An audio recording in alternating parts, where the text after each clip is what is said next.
Hey, good morning YouTube. My name is Mayank and today you guys are going to witness one of the sickest F10 builds to date. My car is a 2013 BMW F10 535i xDrive. That means it's the pre-LCI variant of the N55 3-liter motor with a dual scroll single turbo setup with a pneumatic wastegate or PWG. I started on this car journey after applying for my master's and trying to keep my hands busy. So I said, why not start by upgrading the whip and trying to take care of some maintenance. One of the first things I did to the car was to cheaply plasti dip all the chrome window trim and handles to black, because you already know I wanted the blacked out M Sport look. At the same time, I also tore apart the interior, took out the dash and put in the PEMP wireless CarPlay module. This little box comes with Apple CarPlay, Android Auto, and a screen mirroring feature for any videos you want to post up on the OEM screen. I'll also make sure to add any links to different parts I got from the various businesses down in the description below. Just a few weeks later, my buddy and I were ready with a ton of different upgrades. We installed the K&N intake, which definitely let me hear the intake noise more, and felt like the car definitely got a bit peppier as well. We also put on an aluminum Mickey Mouse flange for the coolant system, a common part that goes wrong in the N55s. We also put on a G+ stepped intercooler to help keep overall oil temperatures lower, and we chopped off the large factory mufflers and welded on some nice carbon tips to have an amazing sounding muffler delete. Now for all you know, this was done without a tune, which I don't recommend. So you already know the next move was to get this huge boat of a car completely tuned. For downpipes, I went ahead with the RVG Catter downpipe at first, and I sent this car straight to Stage 2 Plus through MHD. At this point, the car really started to sound like an absolute monster.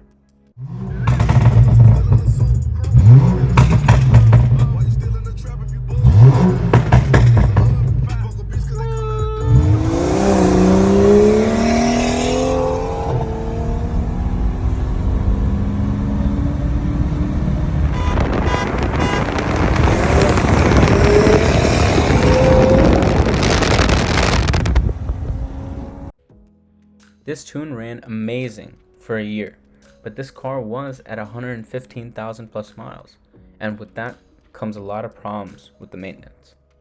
I never had a problem with anything specific till the car's Valvetronic went out at around 115,000. The specific problem in this case was the Valvetronic actuator motor. That had gone out, and it already had become high time for replacing both that and inevitably the shaft itself. I took it to my friend Alex at Next Gen Performance here in New Brunswick, New Jersey to get this baby up and running again.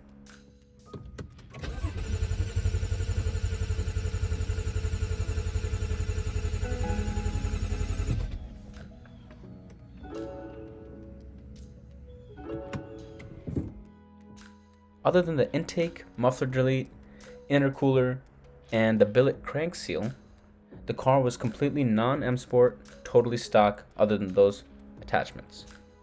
Stock suspension, stock brakes, stock everything else. Little did I know at that time, we were about to completely transform this car. As you guys know very well, BMW is pay to play, and with upgrading older cars to make more power, you have to get your maintenance done early and try to chunk upgrades together for the best experience. As you're gonna see, I kinda got carried away with that. We were starting to get all the best parts possible for the N55. Looking into taking the suspension to the next level, we upgraded to full monoball thrust arm bushings in the front two wheels and Dynon monoball rear control arms for the rear wheels, and Melee heavy duty adjustable front upper arms, and all of this was from Turner Motorsports, so shout out to them. Next, we also got the H&R sway bars, Powerflex bushings for the rear diff, and BC Racing coilovers with a Swift spring setup. My mechanic Alex also made me aware of an amazing front axle lift system with an external air pump called Air Cups from Stance Parts. So I put that on, and I did a little bit more research and thought about how to put down the most amount of power with what we have. And we chose to get rid of the weak open diff and threw in a Quaife limited slip differential. Shout out to James from Bird's Auto in the UK for helping with that purchase. Next, we start looking into the long-awaiting upgrades toward the engine and turbo. After a lot of research, and frankly too many different turbo kits to go with, I ended up choosing a hybrid turbo setup from Schwenk called the N55 Plus, which is supposed to give an S55 M3 M4 feel.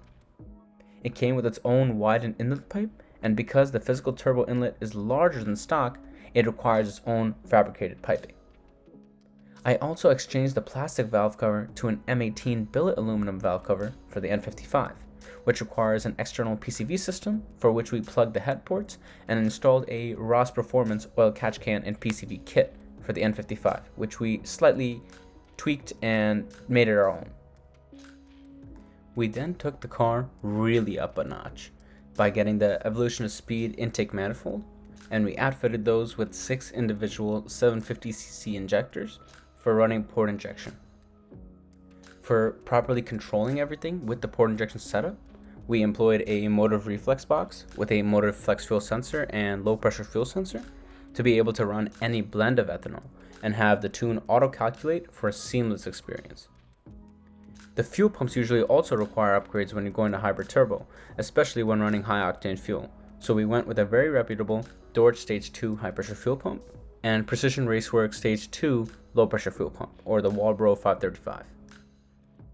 Just because my regular direct injectors also had over 100k plus miles on them, we chose to upgrade those to the S63 EU5 injectors, and that should be able to output considerably more fuel than the stock N55 variant.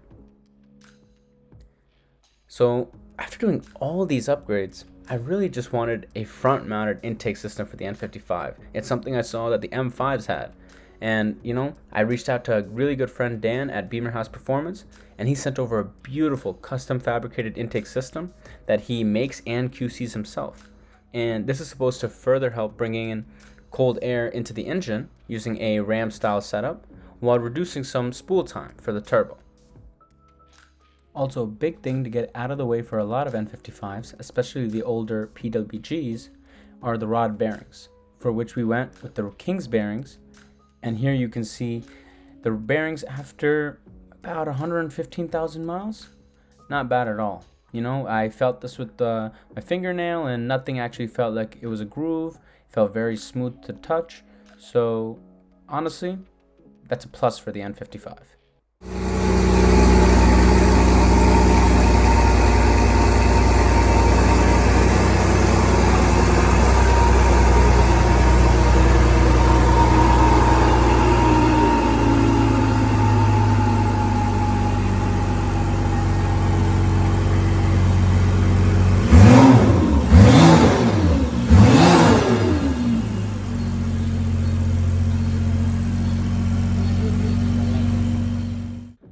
A commonly overlooked upgrade that we had done was the ground cable underneath the body of the car. Shout out to Arc Terminator, who created an amazing upgrade cable for our F10s and many other N55s as well. Also, in the quest of making the most bulletproof suspension before full-on building the trans, we upgraded the JXB driveshaft carrier and we used the street bushings, and this is supposed to help keep the two-piece driveshaft more in place while making it more easily serviceable. Lastly, for the engine bay, I added the beautiful billet radiator support struts, and that was in matte black. Big shout out to the OG F10 Tyler at In-House Performance for the amazing product. Up to this point, the car was sounding and looking absolutely mean.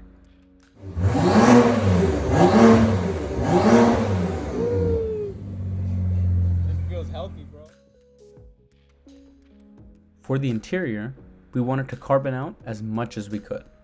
You already know what happens to older BMWs to the side handles. When the sun hits that rubber portion, they end up melting and looking and feeling absolutely disgusting. First thing we had to do was upgrade all of those to carbon interior handles. And then on top of that, on the sides, especially toward the driver's side, we added the P3 gauge on the left side. And that should be able to show many different metrics that you can pull from the OBD, like boost, ethanol level, oil and trans temperatures, and even gives you an ability to check 0 to 60 and 60 to 100 times. But in order to actually get proper GPS coordination with the times that we're actually hitting on this car, we actually have the DRG70 drag unit, and we're gonna make sure that we post a lot of different clips and a lot of different screenshots using this. Next, we have the whole crystal kit from Cool Shift Knobs. Shout out to my friend Darren, which included the crystal start stop button, and it included the absolutely beautiful crystal gear selector with the glow up M badge. Lastly, the biggest mod that personally made a big difference inside the interior was the gorgeous digital display called the 6WB. This was actually something that came stock on newer N55s at that time and other cars as well. I got this dash from BeamerTech and they helped me code everything in perfectly. Some of the upgrades you can't see is the Alpha 1 subwoofers underneath the seat and the amp that's installed in the trunk. This car came with a standard hi-fi system, which is pretty good by itself, but to really get this job blasting, we upgraded the subs and we upgraded the amp to push as much power as we could. And also I did buy these upgraded sub and amp third party from a different seller, and he was actually selling it for his newer G Series X3. And it all fit, and I was able to get the proper size bracket, and by telling BeamerTech, and they were able to validate exactly the correct package to make sure that this works with my car. Also, another hidden fact about the interior is a drilled and placed switch that my mechanic put in, and this is actually to be controlling the front axle lift system, and this is going to give us full control of that system through the interior. The last portion that's also getting added to this car, and we're still trying to figure out how it's going to be added with the OEM valve function, is the exhaust. We're going to be completely transforming the exhaust.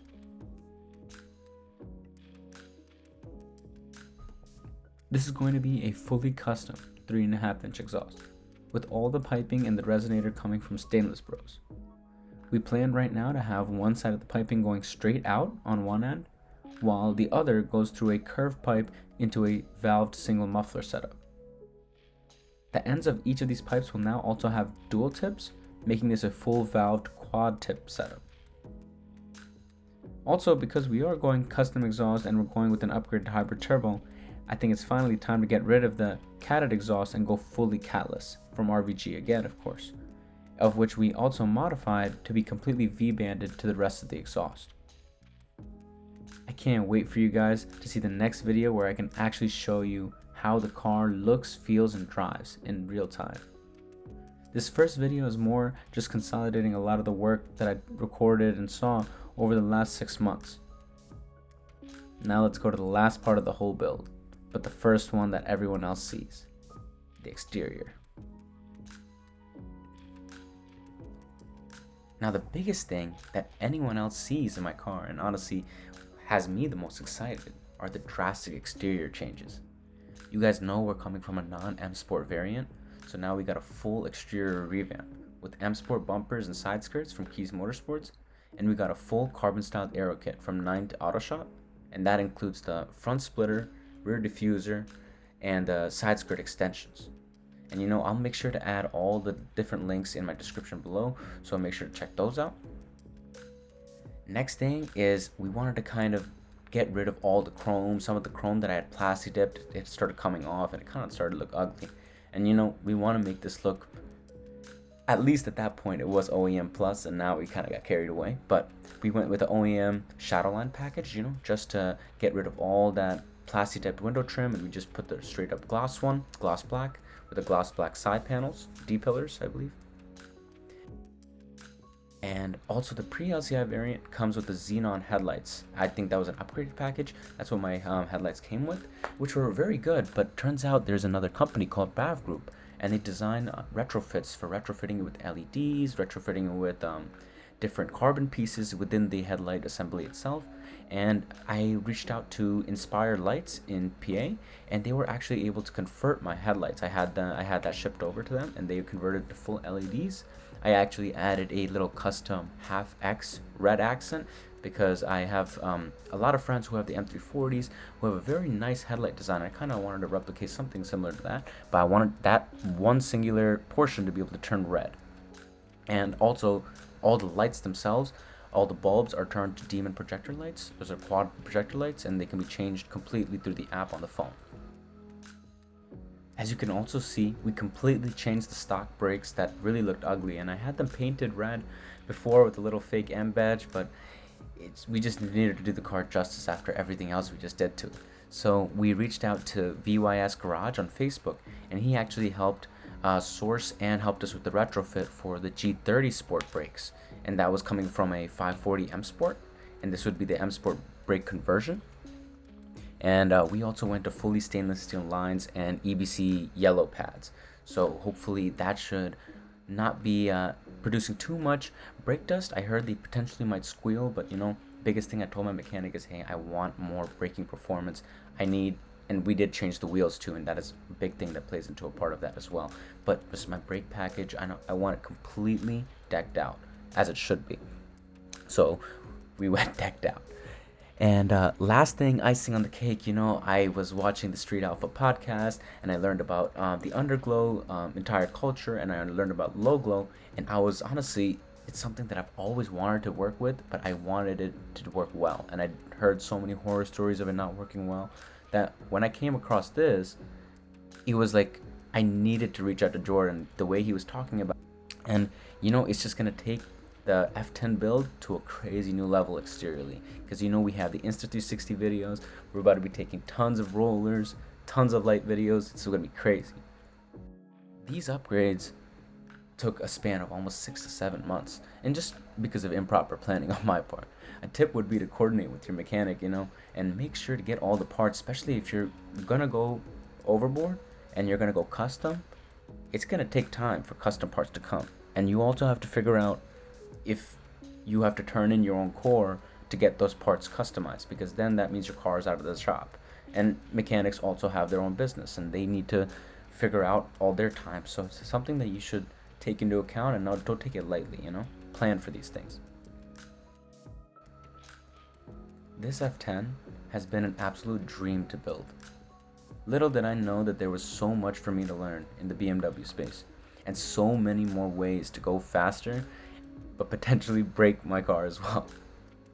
I have so many friends in the local area with so many amazing cars and builds that I needed to get on this wagon as well. I needed to make my car my own amazing dream supercar.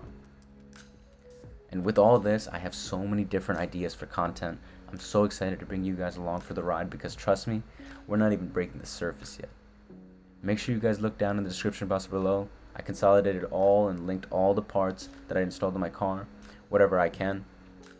Please, if you enjoyed this video, give me a like and hit the subscribe button, because we got a lot in store. Thank you so much for your time, and see you guys later. Peace.